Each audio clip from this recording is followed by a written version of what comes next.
পবিত্র পানি দিয়া রক্তগুলো ধুইয়া পরিষ্কার করতে হবে, এরপরে পেট ফাটতে হবে, নোংরামি যা আছে সব সরাইতে হবে, তারপরে পবিত্র গরম পানির মধ্যে চুবাইতে হবে, তাহলে সেটা খাওয়া হবে হালাল। এই ভুল সমাজে আছে না নাই? পয়সা দিয়া কিনিয়া হালাল জিনিসকে মশলা জানা না থাকার কারণে হারাম মনে করে। বাজারে রেসিং করতেন কার আগেকার আমাদের দাদি নারীরা গড় লিখত, বাড়া বাঁধত, হলিদ হলিদ বাড়ত, কত বাড়তি কাজ করিয়া তারপরেও তারা সংসার ঠিক রাখছে।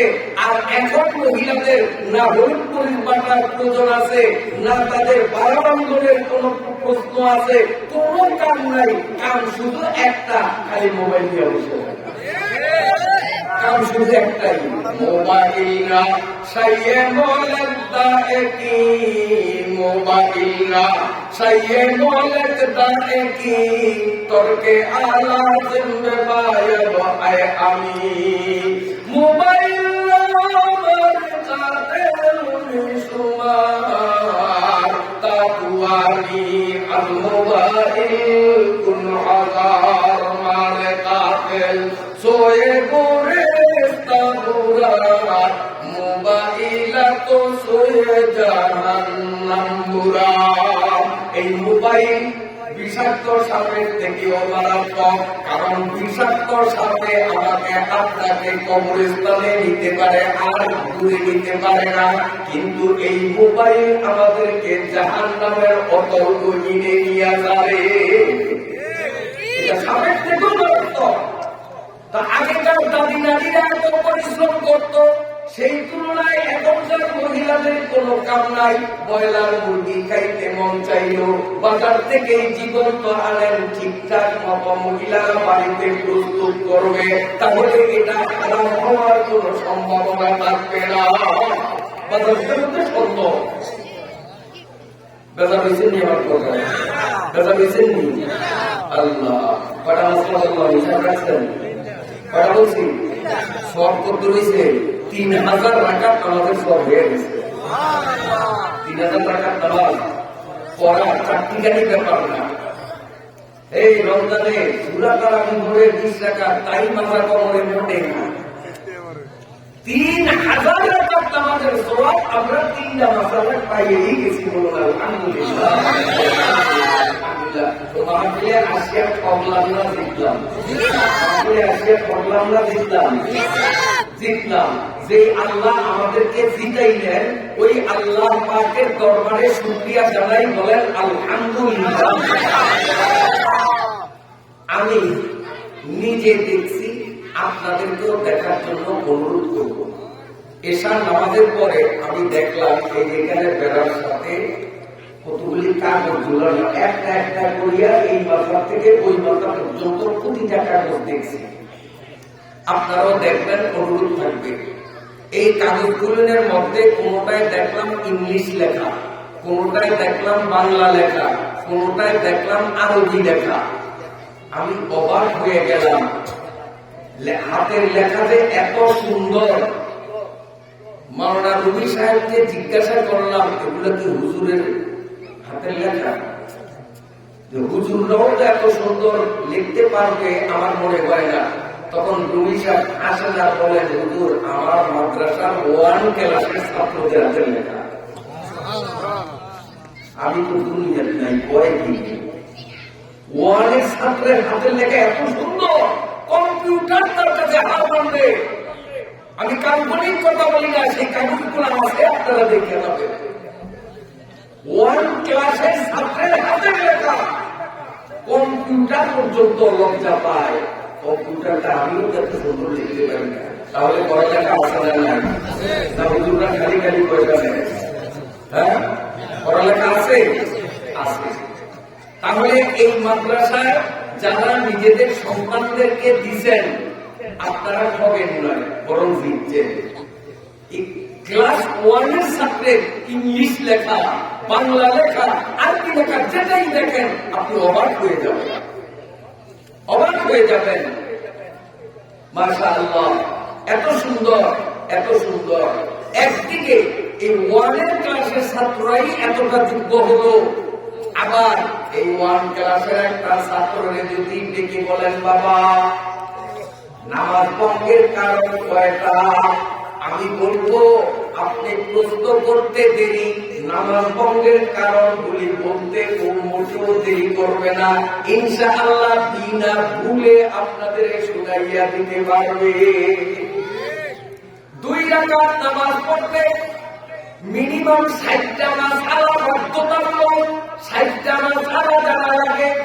আমি আপনি নামাজ পড়তে পড়তে কপালে দাগ করাইয়া দিলাম, 60টা মাসআলা তো দূরের কথা, একটা মাসআলাও এখন দাগ করাইয়া দিলে মেজরিটি পারসন আমরা বলতে পারবো না। আর এই মাদ্রাসার ওয়ানের একটা ছাত্র বা ছাত্রীরা যদি স্টেজে দাঁড় করাইয়া বলেন 2 রাকাত নামাজে কয়টা মাসআলা, সে বলবে 60টা মাসআলা। যদি বলি কি কি বলো, দেখবেন 1 থেকে নিয়ে 60 পর্যন্ত এমন ভাবে বলবে মাঝখানে কোথাও আটকাবে না, লোকমা দেওয়া লাগবে না, বাধাগ্রস্ত হবে না। এতেই প্রমাণিত এখানে পড়ালেখা যেমন হওয়ার তেমন আলহামদুলিল্লাহ হয়। আপনারা খুশি না রাজা? খুশি না রাজা? একদিকে লাভ হলো যে অল্প দিনে আপনাদের বাচ্চাগুলো এতটা যোগ্য হয়ে উঠল। আপনারা কাজগুলি দেখবেন, আপনাদের পোলাপান যারা হাই স্কুলে পড়ে, কলেজে পড়ে, ওদের হাতের লেখার সাথে মিলেন, তারপরে বললেন আমি তো কাল্পনিক কথা বলতেছি না। কলেজে পড়ে, বিয়ে করে, অনার্স করে, তার হাতের লেখা আর এই সাহেবের মাদ্রাসার ছাত্রের 1 ক্লাসের একটা ছাত্রের হাতের লেখা পাশাপাশি দিলাম, খোদার কসম করে বলবো ওই বিয়ে ক্লাসের ছাত্রের চেয়ে এর হাতের লেখার মান যদি ভালো না হয় তাহলে আরেকদিকে লাভ, এটা তো লাভ যে অল্প দিনের মধ্যে তারা এইভাবে গড়ে ওঠে। বলবেন যে কেমনি হুজুর এটা সম্ভব, কেমনে হইল যে বিয়ে পর্যন্ত কইরাও আমার বড় পোলাটা যা পারলো না, আমার ছোট পোলাটা বা নাতিটা এখানে 1 পড়িয়েই তার চেয়ে বেশি পারে, পারলো কেমনে? এটা বুঝবেন একটা উদাহরণ দিয়ে। মনে করেন একটা পুকুর পারে, মোটরটা পুকুরের দিকে ঝুঁকা করার দিয়ে গোড়া কাটলেন, গাছটি উঠিয়ে রাস্তায় করবে না পানিতে করবে? পানিতে করবে। এখন আমরা ময়দানে যত লোক আসি, এর 4 গুণ মানুষ যদি আরো হাওলাত করিয়া আনি আর সবাই মিলিয়া হেইলোসা হেইজোয়াল করিয়া গাছের ঠেলি উঠাইতাম, আপনারা দিতে পারবেন? পারবেন? মোটেও না। আমরা হাজার হাজার মানুষ যদি গাছের দরিয়া হেইলোসা হেইজোয়াল করে গাছে ফিরিয়েও চাইতো না, আমি হইব জিগাইব আমাদের তোরা কাদা কে রয়েছে।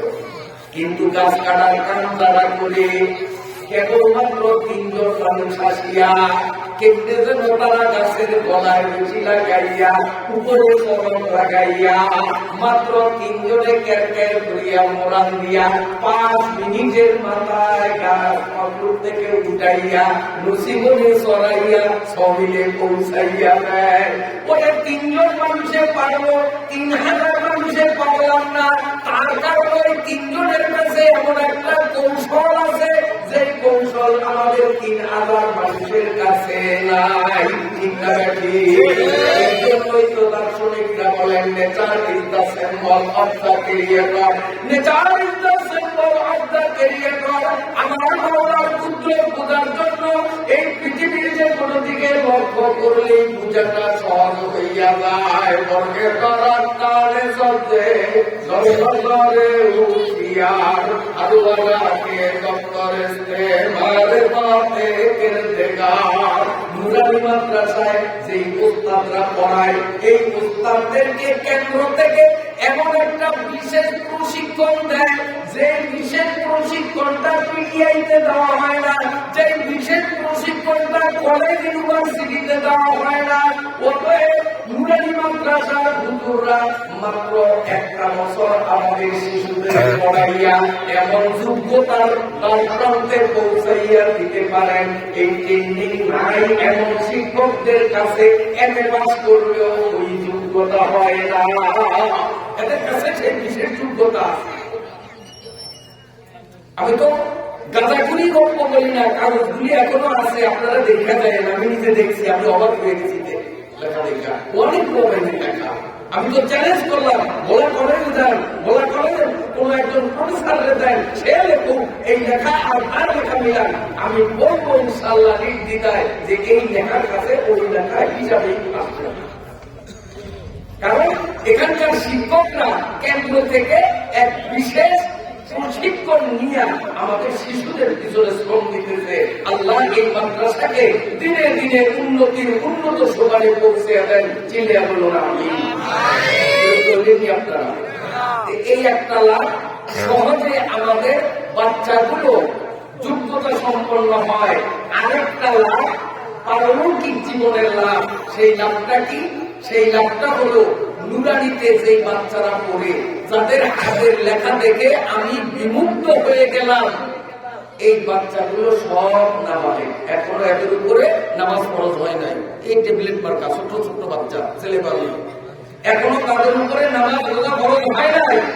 এই ছোট্ট ছোট্ট কচি কাঁচা বাচ্চারা, আপনার ছেলে, আপনার মেয়ে, আপনার নাতি, আপনার নাতি, আপনার বাড়ির থেকে সকালবেলা যখন এই মাদ্রাসার দিকে রওনা দিবে, এই আমার দিকে তাকান, এই যে পাও একটা মাটিতে দেয়, আবার এইটা মাটিতে দেয়, এই যে হাইটা হাইটা আসে, এক একটা পা মাটিতে রাখার সঙ্গে সঙ্গে 1 বছর নকল ইবাদতের সওয়াব।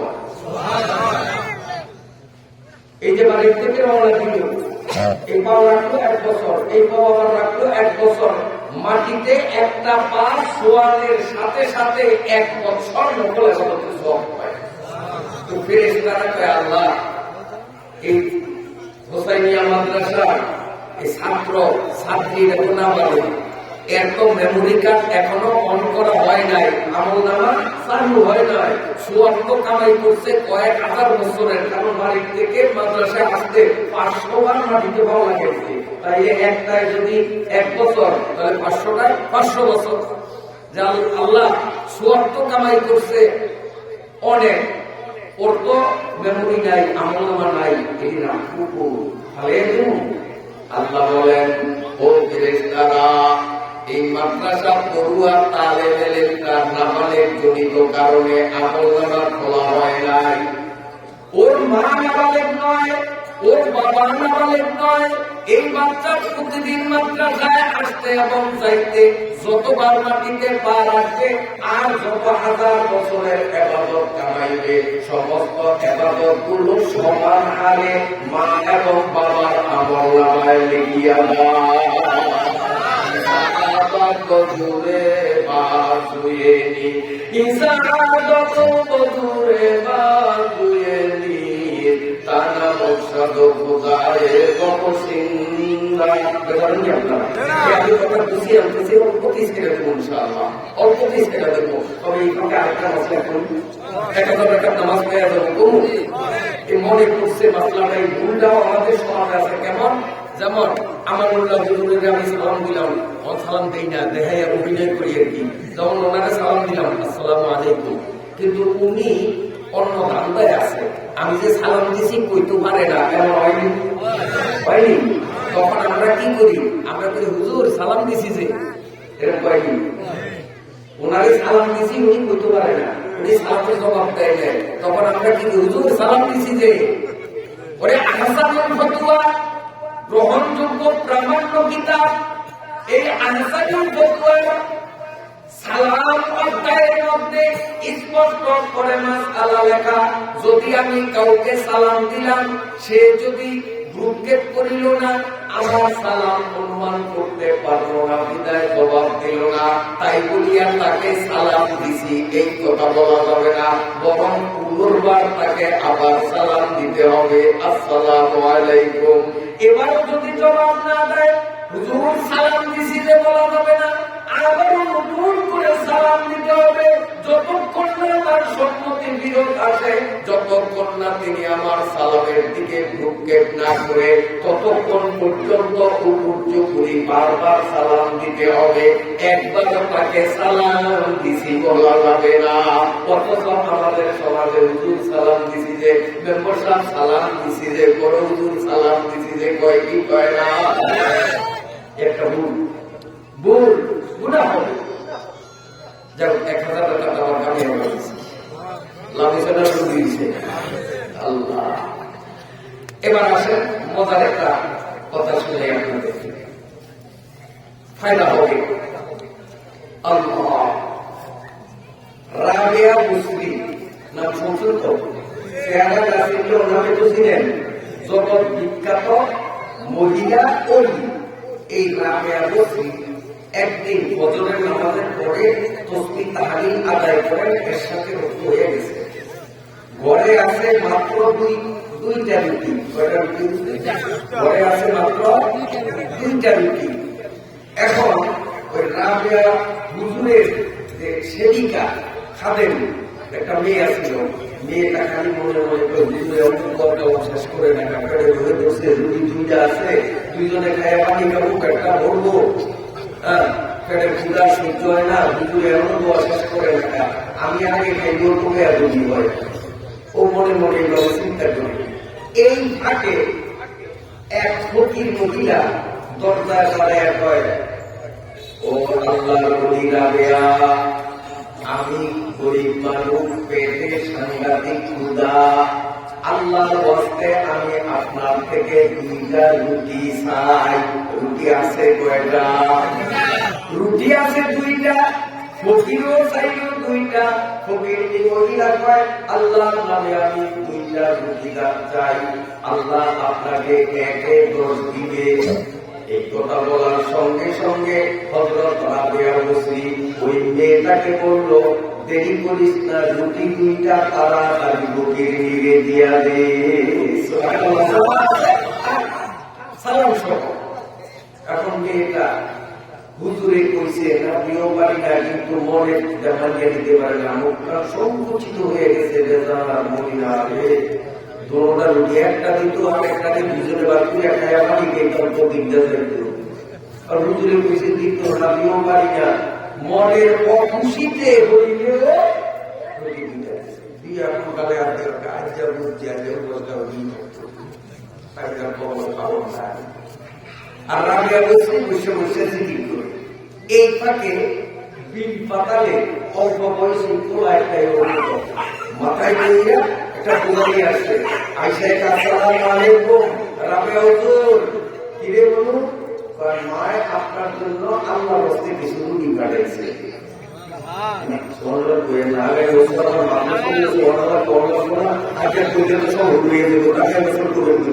আমরা খুব সালা কেটে বসবো, আমরা কেমন নয়, আগামী বছর লিখে তোমার খেলছে।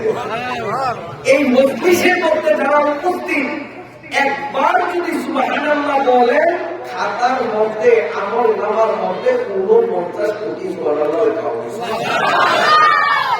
50 কোটি লেখা হয়ে গেছে।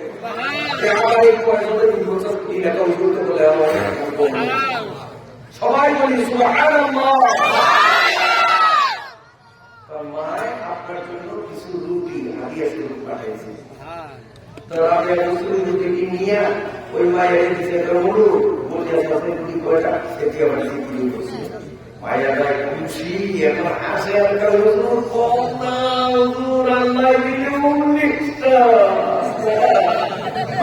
খুশি আগাইতে পারে না, নাই করতে 19টা